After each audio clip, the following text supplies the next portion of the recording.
Gimana kalau gua ubah sekarang kondisinya? Situasinya adalah hidup dan mati. Kalian harus transfer 1 miliarnya itu sekarang gitu loh. Menit ini juga harus nyampe ke sana. Gimana caranya? Jawabannya tidak ada caranya ya. Cuman satu jawabannya, cryptocurrency. Simpel, kalian minta walletnya mana, ini USDT pakai network Tron, TRC20, transfer, hilang uangnya. Kurang dari 1 menit ya, kalian withdrawal di sana itu udah konfirmasi di sana. Itu bisa dilakukan nggak dengan sistem bank sekarang? Jawabannya tidak. Jadi yang bilang kripto itu bukan masa depan uang, kalian belum pernah melakukan transaksi-transaksi cross border seperti ini. Kalian nggak paham seberapa sulitnya transaksi cross border, apalagi dalam jumlah yang sangat besar. Itu cuma 1 miliar. Coba 100 miliar.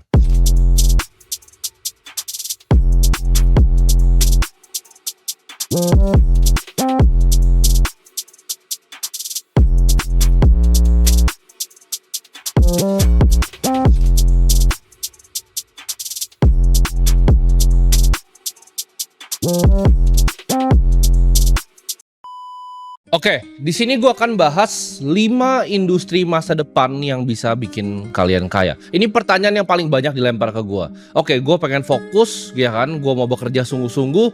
Industri apa yang harusnya gue itu menginvestasikan waktu gue untuk belajar, ya, untuk berkembang, yang bisa sampai 10-20 tahun ke depan.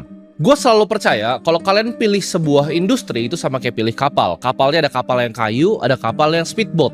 Ada juga kapal yang udah bolong. Jadi jangan pilih kapal yang udah bolong. Contoh ya, gue kasih contoh kapal yang sudah bolong. Kalian bikin. Tapi kan fokus di industri apa aja. Kalau kalian jadi yang terbaik, kalian bakal jadi super kaya. Betul ya, kalau kalian jualan bakmi, nomor 1 bisa sampai jadi bakmi GM. Valuasinya bisa triliun.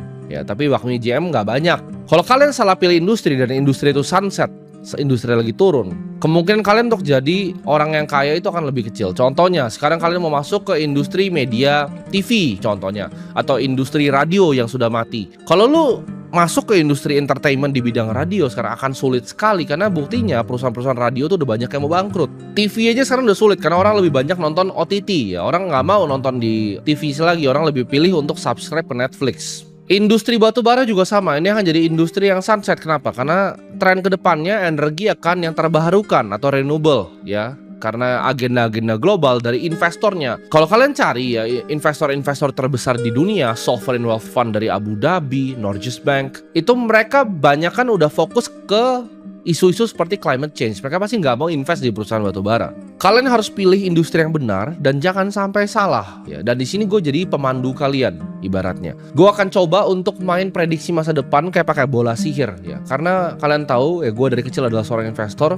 Gue itu bet masa depan dan gue taruh duit gue di mana mulut gue ngomong. Jadi kalau misalnya gue salah memprediksi masa depan, ya itu gue kehilangan uang. Jadi gue dari kecil itu sudah belajar untuk memprediksi masa depan. Ya kira-kira dunia ini ke depannya akan jadi seperti apa. Balik lagi, tidak ada yang bisa prediksi full ya masa depan seperti apa, tapi ini berdasarkan data, angka, dan fakta yang gue punya. Ini adalah 5 industri yang akan bisa ngubah hidup kalian.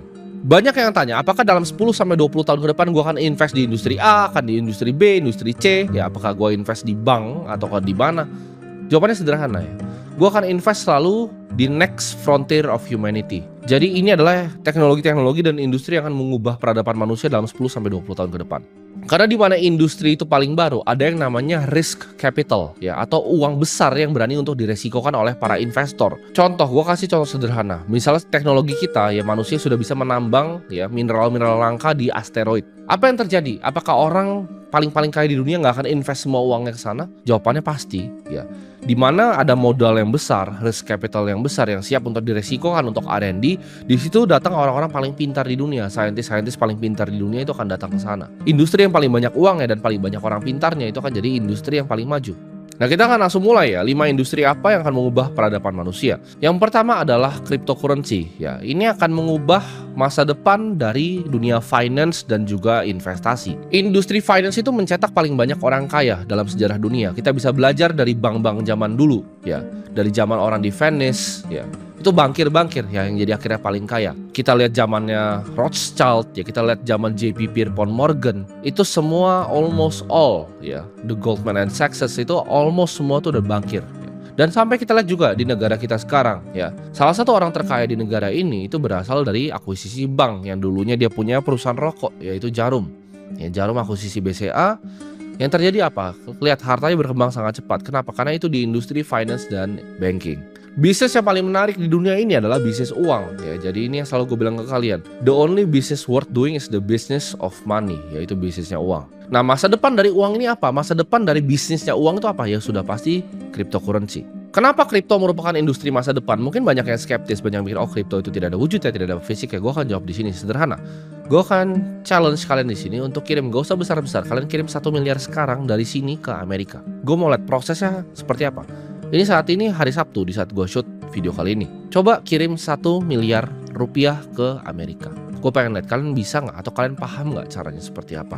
Kalian harus telepon AR bank kalian sekarang nih. Kalau gue kan punya AR ya. Untuk orang-orang yang punya uang besar di bank, kalian pasti ada AR-nya sendiri ya. Kalian telepon AR-nya bilang, oke, mau transfer ke Amerika. Step 1 yang dilakukan adalah apa? Kalian harus punya rekening dalam bentuk USD. Kalian transfer dulu ya uang kalian, atau kalian deposit USD dalam format cash ke rekening USD kalian. Setelah rekening USD-nya sudah jadi, dan itu mesti dibikin dulu, dia mesti datang ke sini, kalian isi form. Rekening USD-nya jadi, apa yang kalian harus lakukan? Step 2 adalah transfer. Bank tujuannya di Amerika apa? Itu pakai sistem yang namanya SWIFT, teman-teman. Dan itu butuh beberapa hari untuk konfirmasi dari bank sini ke bank sana. Masukin kode SWIFT bank di sini. Sama, even ke Singapura pun sama. Kalian harus transfer seperti itu. Gimana kalau gua ubah sekarang kondisinya? Situasi adalah hidup dan mati. Kalian harus transfer 1 miliarnya itu sekarang gitu loh. Menit ini juga harus sampai sana. Gimana caranya? Jawabannya tidak ada caranya ya. Cuman satu jawabannya, cryptocurrency. Simple, kalian minta walletnya mana, ini USDT, pakai network Tron, TRC20, transfer, hilang uangnya. Kurang dari 1 menit ya, kalian withdrawal di sana, itu udah konfirmasi di sana. Itu bisa dilakukan nggak dengan sistem bank sekarang? Jawabannya tidak. Jadi yang bilang kripto itu bukan masa depan uang, kalian belum pernah melakukan transaksi cross border seperti ini. Kalian nggak paham seberapa sulitnya transaksi cross border, apalagi dalam jumlah yang sangat besar. Itu cuma 1 miliar. Coba 100 miliar. Apakah bisa pakai sistem tradisional? Sulitnya minta ampun. Percaya gue, karena gue sudah pernah melakukan. Jadi itu cuma bisa dilakukan oleh cryptocurrency. Ini adalah teknologi revolusioner di mana tidak perlu ada lagi pihak ketiga ya. Kalian nggak perlu percaya ya ledgernya sebuah bank. Kalian tinggal percaya apa? Blockchainnya yang transparan, yang kalian bisa lihat sendiri, kalian bisa cari sendiri di Block Explorer-nya. Gue percaya revolusi desentralisasi ini akan jadi tulang punggung finansial di masa depan, industri finansial. Kita lihat juga ya tren ke depannya. Bank sentral di dunia sudah melakukan yang namanya CBDC ya, Central Bank Digital Currency. Kenapa? Karena itu lebih transparan, lebih cepat, lebih efisien. Dan Indonesia sendiri apakah tidak mikir ke sana? Oh tentu saja, pemerintahan kita sudah mikir dalam format yang namanya Project Garuda. Ini CBDC-nya Indonesia. Jadi kalau kalian tanya, apakah kripto masa depan? Sudah pasti, karena semua bank sentral sudah mengakui teknologinya.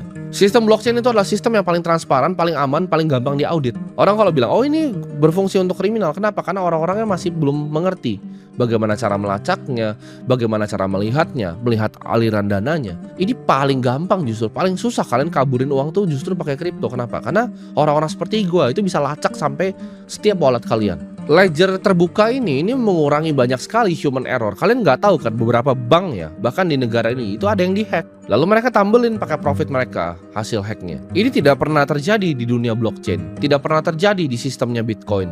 Karena semuanya open audit, transparan, dan setiap running node-nya itu memverifikasi transaksi yang terjadi di jaringannya. Kita lihat tren institusi dan negara. US ya, Donald Trump sudah bikin Bitcoin Act of 2024. Artinya apa? Di 2024 ini Donald Trump akan bikin strategic reserve dalam bentuk Bitcoin. Dan Amerika sendiri, per kita ngomong ini udah pegang 207.000 koin Bitcoin. Jadi kalau kalian masih ngerasa, oh ini bukan masa depan, Amerika sudah, El Salvador sudah, Argentina sudah, Bhutan sudah. Jadi banyak negara yang akan berebutan untuk beli Bitcoin ini. Gue percaya bahwa kripto kan ada subsektor ya. Contohnya DeFi, Decentralized Finance. Ini akan mengubah gimana caranya sistem lending ya. Sistem lending dan perbankan akan diubah di DeFi ini. Dan juga dari segi DAO ya, Decentralized Autonomous Organization. Ini akan mengubah bagaimana caranya organisasi di internet itu bekerja. Sistem votingnya ya, ini akan berubah semua. Kedepannya ya, teknologi yang gue akan bahas industri kedua yaitu AI, ini akan merubah semuanya jadi fake ya. Muka gue akan bisa jadi fake dan kripto akan bisa memverifikasi semuanya. Cryptocurrency akan mengubah semua cara tataran dunia bekerja ya, inklusivitas. Orang di Afrika bisa transfer cepat. Mereka yang punya currency lemah di Nigeria, mereka bisa punya USD dalam format crypto USDT. Ini akan mengubah banyak sekali ya, inklusivitas, efisiensi transaksi. Ini akan mengubah semuanya dalam waktu 2030. Jadi kalau kalian tanya, apakah Timothy berinvestasi ke bank? Tidak, karena gue percaya kripto ini akan membantai semua bank yang ada. Teknologi itu bagaikan badai, ini nggak bisa kalian stop. Ini tsunami. Kalian tidak bisa stop pertumbuhan cryptocurrency. Dan gak lama lagi di 2030 ini akan mengubah semuanya ya. Jadi sistem blockchain, sistem public ledger ini akan mengubah semua cara kita bertransaksi di dunia finance dan investasi. Pegang omongan gua, sekarang 2024 sudah mau berakhir, 2030 nggak lama. Ya, ini akan mengubah semuanya. Jadi kalian harus pelajari industri ini ya. Kripto ini industri paling penting untuk kalian pelajari. Regardless kalian mau kerjain yang nomor 2, 3, 4 atau 5 nanti ke depannya. Kalian tetap harus pelajari ini karena ini akan jadi tempat di mana kalian akan naruh duit kalian, tempat di mana kalian akan berinvestasi. Jadi regardless industri kalian apapun harus belajar kripto. Industri kedua adalah artificial intelligence atau AI. Kita lihat zaman sekarang di mana otomatisasi itu udah di mana-mana ya. Pekerjaan-pekerjaan yang repetitif itu akan jadi yang pertama untuk diganti. Contoh pekerjaan yang paling cepat akan diganti dalam waktu mungkin 2-3 tahun ke depan ketika language modelnya sudah lebih advance lagi dari GPT 4.0 sekarang dan juga Claude 3.5 Sonne ini. Satu adalah data entry. Jadi entry data ya, data clerk yang kalian bisa lihat bekerja yang nginput data di Excel. Itu pasti kalian sudah binasa. Jadi kalau kalian belajar skill data entry, lupakan ya. Stop pelajari skillnya karena itu skill nggak penting dan akan hilang dalam waktu 2 tahun. Kedepannya pabrik juga akan hilang. Pabrik itu mungkin 10-20 tahun ke depan akan hilang ya. Jadi orang yang linting-linting rokok, orang yang ngejahit itu akan hilang semua dan digantikan oleh humanoid robot. Robot yang berbentuk manusia. Kenapa? Karena mereka nggak akan demo ya. Mereka nggak akan marah-marah. Mereka nggak minta jam istirahat, mereka nggak minta naik gaji, dan mereka bahkan nggak digaji, mereka cuma dibeli dan nggak perlu digaji. Ini akan meningkatkan efektivitas dan efisiensi perusahaan ya, ketika pekerjaan-pekerjaan seperti data entry dan juga pekerjaan yang repetitif seperti menjahit atau ngelinting rokok itu akan hilang semuanya. AI akan juga merevolusi industri dalam segi membuat keputusan atau decision making. Kenapa seperti ini? Karena mereka punya data set yang sangat besar dan ketika data ini digunakan, AI bisa membuat keputusan yang jauh lebih cepat dari manusia. Pattern recognition mereka akan lebih cepat dari manusia. Contohnya, pekerjaan seperti auditor finansial akan hilang. Pekerjaan seperti analis finansial akan hilang karena mereka bisa analisa pattern lebih cepat dari manusia analisa pattern. Jadi pekerjaan-pekerjaan yang bisa dilakukan dengan pattern recognition dengan dataset yang besar ini akan dikalahkan oleh AI. Personalisasi itu juga akan direvolusi dari bidang apa? Entertainment, edukasi. Mungkin ya nanti nextnya ada Raffi Ahmad versi perempuan dalam bentuk AI. Ya, gayanya kayak Raffi Ahmad tapi versinya perempuan. Mungkin ada yang lebih suka nonton yang seperti itu. Jadi personalisasi sangat personal. Edukasi pun ntar akan berubah, akan lebih seperti game ya, gamification. Dimana anak kecil tuh kalau main game tuh nggak perlu dipaksa untuk main game. Mereka akan main dari pagi sampai malam. Nextnya edukasi akan seperti itu ya. Akan sangat gamified ya, gamification. Dan ini akan sangat personalized berdasarkan anaknya belajarnya cepatnya di mana. Oh, anaknya suka matematika. AI-nya akan tahu dan dia akan bikin game yang sesuai dengan anak itu kemauan. Nah, ini ide bisnis yang sangat cemerlang. Kalau ada para engineer AI di sana yang denger ini, kalau kalian bikin itu kalian bisa akan jadi bilioner ke depannya ya. Personalisasi edukasi. Nah, ini idenya gue kasih banyak di sini gratis ya. Jadi ini adalah forecastan masa depan gue karena gue sebagai seorang investor gue harus tahu sektor mana yang akan gue lempar duit nanti ke depannya. Dan ini yang gue berhasil mapping. Jadi dunia itu udah gue mapping. Dalam 5-10 tahun ke depan akan seperti apa. AI juga ke depannya akan mengubah banyak divisi research and development di mana dia akan jauh lebih pintar dari kita dan ketika sudah nyampe artificial general intelligence atau AGI, ini akan banyak membantu sekali ya. Industri semua yang tadi dari industri kripto dan industri yang gua 3, 4, 5 yang gua omongin tadi, ini akan banyak banget intertwine sama industri AI. Ini akan memberikan breakthrough yang luar biasa ya di bidang fisika, di bidang matematika, di bidang teknologi ya, di bidang mungkin nanti ke depannya aerospace engineering. Kita akan masuk ke industri yang ketiga ya, yaitu space exploration. Ini adalah industri eksplorasi luar angkasa. Mungkin kalian mikir, ini Timothy mungkin kebanyakan nonton Star Trek pas kecil. Ya mungkin ada benernya ya. Gue banyak sekali dulu suka nonton film science fiction dan gue sangat terobsesi ya dengan buku-buku science fiction juga. Seperti Hitchhiker Guide to Galaxy. Ya gue suka banget film Dune ya kalau teman-teman tahu. Karena gue suka untuk berimajinasi akan masa depan manusia yang sempurna itu seperti apa. Jadi space exploration ini akan jadi industri yang luar biasa besar ke depannya. Ini akan jadi industri multi-trillion US dollar dalam waktu 15-20 tahun ke depan. Buat kalian teman-teman yang mungkin mau ngambil kuliah di bidang aerospace engineering, ini adalah saatnya ya. Ini akan jadi industri yang paling banyak memberikan scientific discovery ke ras manusia. Ini akan membuka banyak sekali ya, dari ilmu tentang sistem planetari sampai berbagai macam fenomena kosmik yang kita zaman dulu kita belum bisa awasi, belum bisa kita lihat, belum bisa kita pelajari. Ini industri yang kedepannya kita nggak tahu apa yang akan terjadi di bumi ini, di bawah matahari ini. Tapi mungkin bumi suatu saat kenapa-napa, ini akan jadi industri yang menyelamatkan ras manusia. Eksplorasi keluar atau kolonisasi seperti yang mau dilakukan Elon Musk lewat SpaceX-nya di Mars, ini akan jadi breakthrough untuk manusia, di mana manusia pertama kali nanti punya backup tempat tinggal. Dan secara ekonomi ini banyak banget ya potensinya. Contohnya yang udah gue ngomong di awal ya, penambangan mineral langka di asteroid. Mineral-mineral yang jarang ada di sini, ya banyak sekali ya di asteroid sana. Ketika ini space exploration industri sudah matang, ini akan banyak ya tambang menambang asteroid, bahkan di planet-planet lain. Kita akan juga lihat industri perkembangan yaitu space tourism ya. Jadi tourism untuk keluar angkasa. Jadi kita nggak cuma ke Bali ya, nggak cuma ke Dubai, tapi keluar angkasa. Ini udah dimulai ya lewat perusahaan-perusahaan seperti Virgin Galactic, dan kedepannya akan banyak sekali perusahaan-perusahaan yang akan berkecimpung di bidang turisme space ini. Dan ini industri yang paling dilombakan oleh orang-orang paling kaya di dunia ya, yaitu Elon Musk dengan SpaceX-nya dan juga Jeff Bezos dengan Blue Origin-nya. Industri keempat ya menurut gue adalah industri biotech. Ini adalah industri longevity ya, yang akan juga bikin manusia nanti hidup bisa lebih lama. Perkembangan di sektor healthcare ini ya banyak sekali ya, seperti gene editing yaitu CRISPR. Ini akan nanti bisa banyak sekali manfaatnya untuk manusia. Jadi nanti anak kamu lahir ya mungkin 20 tahun lagi, 15 tahun lagi, dengan teknologi seperti CRISPR kamu bisa pilih matanya mau warna biru, rambutnya mau lurus atau mau rambutnya gimbal, kulitnya mau warna putih atau warna hitam. Itu udah bisa dilakukan sekarang dengan teknologi yang namanya CRISPR. Perkembangan di bidang imunoterapi, dan kedepannya mungkin suatu saat nanti dengan revolusi dari biotech ini, penyakit-penyakit yang zaman dulu tidak bisa disembuhkan seperti cancer kedepannya akan bisa disembuhkan. Pangan juga gue melihat akan jadi masalah yang besar ya, dan secara kedepannya banyak manusia nanti nggak akan bisa makan lagi. Kayak gue udah bilang kan, kelas menengah akan hilang dan segala macam. Masalah pangan ini akan jadi masalah yang luar biasa, dan biotech ini salah satu solusinya.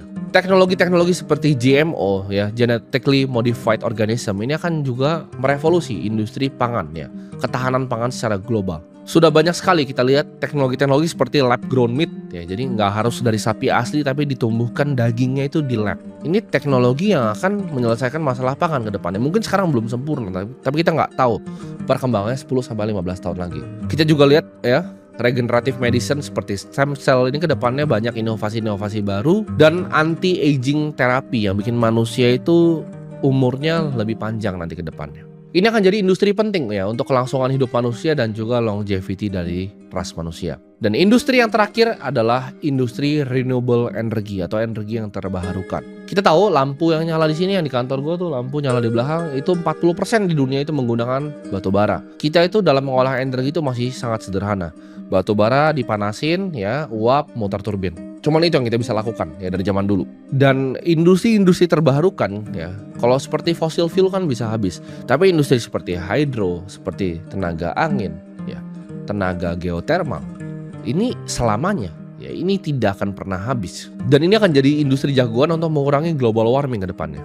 Dan kemajuan di bidang renewable ini bisa bikin manusia itu satu langkah lebih dekat ke tipe 1 civilization dalam skala Kardashev. Kardashev scale ini adalah sebuah framework untuk mengukur kemajuan manusia dari jumlah konsumsi energi yang dilakukan dengan civilization-nya.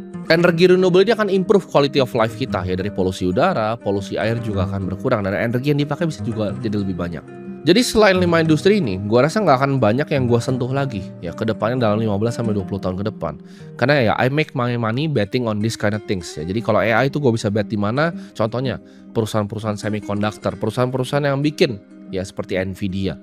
Ini bisa jadi perusahaan-perusahaan multi-triliun ke depannya yang akan mendorong umat manusia ya. Nanti space exploration tuh banyak sekali. Perusahaan-perusahaan seperti SpaceX nanti ketika listed itu bisa diinvestasikan. Atau nanti cari perusahaan-perusahaan baru yang akan emerging di India. Ya, biotech juga sudah banyak sekali perusahaan-perusahaannya. Dan juga renewable energy, banyak sekali perusahaan-perusahaannya. Jadi ini akan jadi sektor area investasi gue. Jadi saran gue untuk kalian yang sekarang lagi belajar accounting, belajarlah kripto. Buat yang lagi belajar finance, belajarlah kripto. Belajar investasi, belajarlah kripto. Buat teman-teman yang lagi belajar IT sekarang atau punya perusahaan IT, belajarlah artificial intelligence seperti apa.